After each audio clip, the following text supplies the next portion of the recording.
इतिहास की 12 की बुक का चैप्टर 13 महात्मा गांधी की राजनीतिक विचारधाराएं और उनकी राजनीति में भूमिका। पिछली जो वीडियो था उसमें हम बात कर रहे थे असहयोग आंदोलन की कि महात्मा गांधी ने असहयोग आंदोलन क्यों शुरू किया। असहयोग आंदोलन शुरू करने के पहले गांधी जी की नाराज़गी की वजह क्या थी, वो क्यों ब्रिटिशर से इतने नाराज़ हो गए थे और उन्होंने असहयोग आंदोलन शुरू किया। और हमने ये भी देखा कि असहयोग आंदोलन शुरू करके उन्होंने असहयोग आंदोलन के लिए क्या क्या कार्यक्रम निर्धारित किए।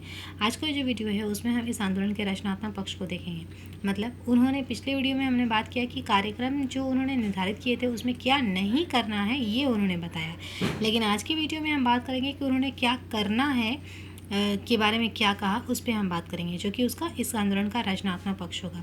तो उन्होंने सबसे पहले ये कहा कि जितने भी राष्ट्रीय स्कूलों और कॉलेज हैं उनकी स्थापना करना। उन्होंने सरकारी स्कूलों में जाने से और वहाँ पढ़ने से तो मना कर दिया, पर उसका रचनात्मक पक्ष ये रहा कि उन्होंने राष्ट्रीय स्कूलों और कॉलेजों की स्थापना करने की बात कही। फिर उन्होंने जैसे कि उन्होंने कहा कि सरकारी न्यायालयों का बहिष्कार करें, तो उसके बदले में उन्होंने क्या रचनात्मक पक्ष रखा है कि अब वे पंचायतों की स्थापना पर जो उन्होंने जोर दिया। फिर विदेशी मालों का उपयोग ना करने की सलाह उन्होंने दी।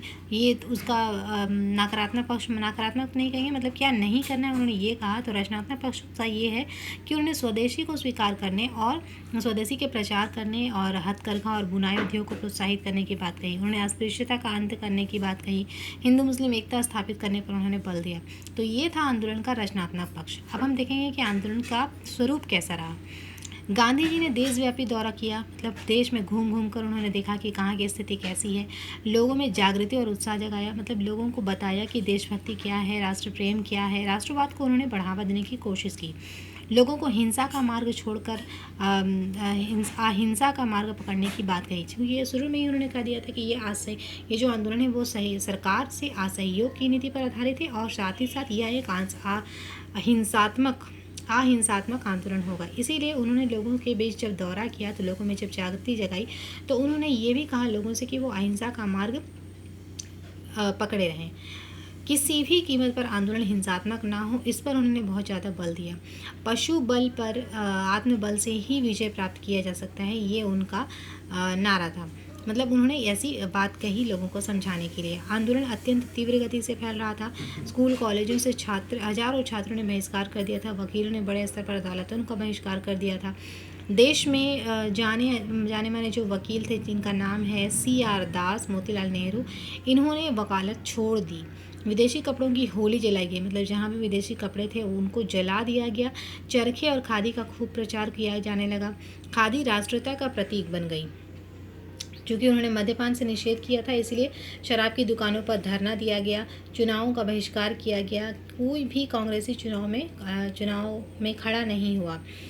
असहयोग आंदोलन देश का ऐसा पहला विशाल जन आंदोलन था जिसमें सब प्रांतों, वर्गों, जातियों के लोगों ने भाग लिया था। मतलब इसमें स्टूडेंट्स ने भी भाग लिया था जो कि युवा वर्ग थे, महिलाओं ने भी भाग लिया था, बुजुर्गों ने भी भाग लिया था, और मुस्लिम, हिंदू, चाहे जिस भी जाति के हों सभी लोगों ने भाग लिया था। इसीलिए इसे एक जन आंदोलन का नाम दिया गया, पहला विशाल जन आंदोलन जिसमें कि हर जाति और हर वर्ग के लोग ने भाग लिया था और हर वर्ग और हर जाति के लोग इसमें शामिल हुए थे। इस आंदोलन में विशाल जन भागीदारी देखकर सभी आश्चर्यचकित थे। असहयोग आंदोलन की तीव्रता के बारे में कोपलैंड एक राइटर हैं, उन्होंने लिखा है कि गांधी जी ने वह काम किया जो तिलक ने भी नहीं किया। उन्होंने राष्ट्रीय आंदोलन को क्रांतिकारी आंदोलन के रूप में बदल दिया। उन्होंने उसे स्वतंत्रता के लक्ष्य की ओर बढ़ना सिखाया। अभी तक नगरों के बुद्धिजीवी वर्ग तक ही सीमित था, अब वह देहात की जनता तक आ पहुंचा। इस प्रकार गांधी जी के व्यक्तित्व ने भारत के देहातों में भी जागृति पैदा कर दी।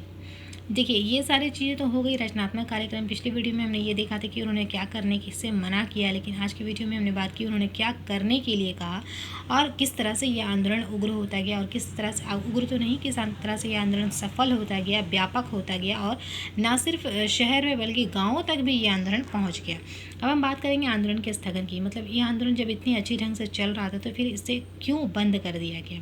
तो इसके पीछे एक घटना थी जिस घटना के कारण गांधी जी ने आंदोलन को तुरंत बंद करने के लिए कहा था। वो घटना क्या हुई? 5 फरवरी 1922 ईस्वी को पूर्वी उत्तर प्रदेश के गोरखपुर जिले के चौरी चौरा गाँव में कांग्रेस का एक जुलूस निकाला गया जो कि असहयोग आंदोलन से रिलेटेड था। पुलिस ने जुलूस को रोका, लेकिन उत्तेजित भीड़ ने उनको थाने के अंदर खदेड़ दिया।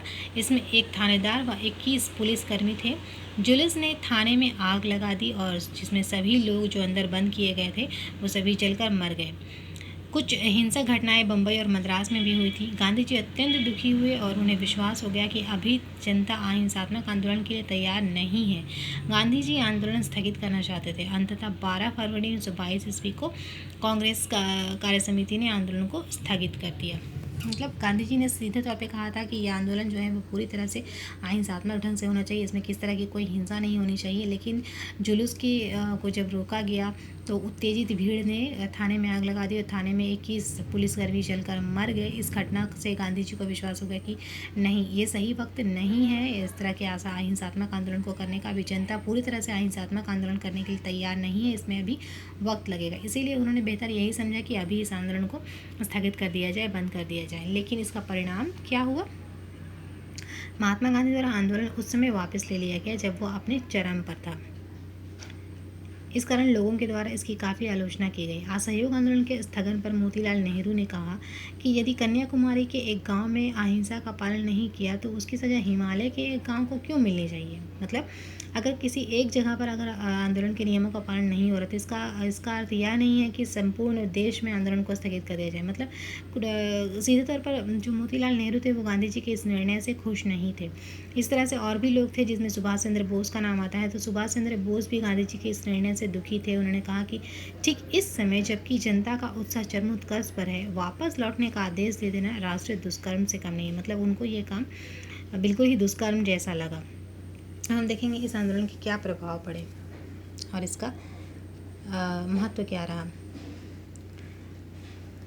महात्मा गांधी के द्वारा देश के प्रथम जन आंदोलन के कारण भारतीय जनता में नवीन उत्साह का संचार हुआ था। भले ही उन्होंने गलत समय और गलत समय पर आंदोलन को स्थगित करने का निर्णय दिया था जिससे पूरा देश निराश था, जिसमें कि हमने देखा कि बहुत सारे नेता भी थे जिन्होंने गांधी जी के इस निर्णय की आलोचना की। तो इससे पूरा देश निराश हो चुका था और भारतीय राष्ट्रीय आंदोलन के इतिहास में ये एक अभूतपूर्व आंदोलन था।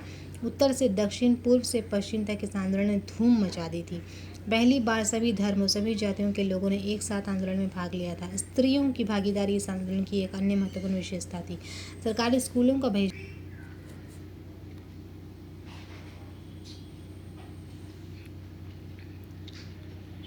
शान का विषय बन गया था। जेल जाना आम बात हो गई थी। कांग्रेस की प्रवृत्ति में भी बदलाव आया था और संवैधानिक उपायों की प्रासंगिकता समाप्त हो गई थी। जनता में संघर्ष करने का नवीन जोश पैदा हो गया था। संपूर्ण देश की जनता ने बड़े ही उत्साह के साथ इस आंदोलन में भाग लिया था। इस आंदोलन के परिणाम अत्यंत ही दूरगामी सिद्ध हुए। क्या क्या हुआ? पहला है इसका प्रभाव ये कि यह एक जन आंदोलन था। इसमें बड़े से बड़े, छोटे छोटे व्यक्ति ने भाग लिया था। दूसरा है स्वदेशी आंदोलन, विशेष रूप से खादी चरखे से आत्मविश्वास की भावना का विकास हुआ था। तीसरा है इस आंदोलन में सभी पक्षों, जिसमें शिक्षा है, आर्थिक एवं सामाजिक, पर बहुत जोर दिया गया था। चौथा है कि ब्रिटिश सरकार का भय अब जनता के मन से निकाल दिया गया था। फिर नेक्स्ट है कि पहली बार महिलाओं ने जोरदार ढंग से राष्ट्रीय आंदोलन में अपनी उपस्थिति दर्ज कराई थी। तो इस तरह से हम देख रहे हैं कि ये जो आंदोलन है, इस आंदोलन का परिणाम बहुत ही महत्वपूर्ण रहा और इसके परिणाम के बारे में जवाहरलाल नेहरू ने कहा कि गांधी जी के असहयोग आंदोलन से आत्मनिर्भरता और शक्ति संचय का पाठ पढ़ाया। सरकार भारतीयों के ऐच्छिक अथवा अनैच्छिक सहयोग पर निर्भर करती है और साथ ही सहयोग नहीं दिया गया तो सरकार का संपूर्ण ढांचा, कम से कम सिद्धांत तो लड़खड़ा ही जाएगा। सरकार पर दबाव डालने का यही प्रभावशाली ढंग है। यही कारण था कि असहयोग आंदोलन का जो कार्यक्रम है और गांधी जी की असाधारण प्रतिभा ने देशवासियों को अपनी ओर आकर्षित किया और उनमें आशा का संचार किया। तो ये था असहयोग आंदोलन के परिणाम जिस पे हम लोगों ने आज बात की। हमने देखा कि किस तरह से गांधी जी ने इस आंदोलन में क्या नहीं करने के साथ साथ उन्होंने इस आंदोलन के रचनात्मक पक्ष को भी रखा और उसमें क्या करना है इस पर बात की। आंदोलन का स्वरूप क्या रहा और कैसे जब आंदोलन में अहिंसा का प्रवेश होता है तो गांधी जी ने आंदोलन को किस तरह से स्थगित कर दिया और आंदोलन के इस अचानक से स्थगन से कैसे कुछ नेतागण जो हैं वो नाराज़ हो गए और संपूर्ण देश में निराशा फैल गई। लेकिन फिर भी इस आंदोलन का जो प्रभाव रहा वो काफ़ी दूरगामी सिद्ध हुआ, जिसमें ब्रिटिश सरकार सरकार को अब के मन में अब ये बात आ गई कि अब भारतीयों को ज़्यादा दिनों तक दबा कर नहीं रखा जा सकता, अब उनके लिए कुछ ना कुछ करना पड़ेगा। इसके बाद से ब्रिटिश सरकार की नीति जो है सुधारात्मक हो गई और ब्रिटिश सरकार ने काफ़ी ऐसे सुधारात्मक कार्यक्रम भी चलाए। तो इस चैप्टर में हम लोग इस बात को और आगे जारी रखेंगे, लेकिन आज का वीडियो हम लोग यहीं पे एंड करते हैं। नेक्स्ट जो इसका वीडियो होगा उसमें हम बात करेंगे 1922 से लेकर 1930 ईस्वी तक राजनीति में गांधी जी की क्या क्या गतिविधियाँ रहीं। तो आज का वीडियो यहीं एंड करते हैं। Thank you.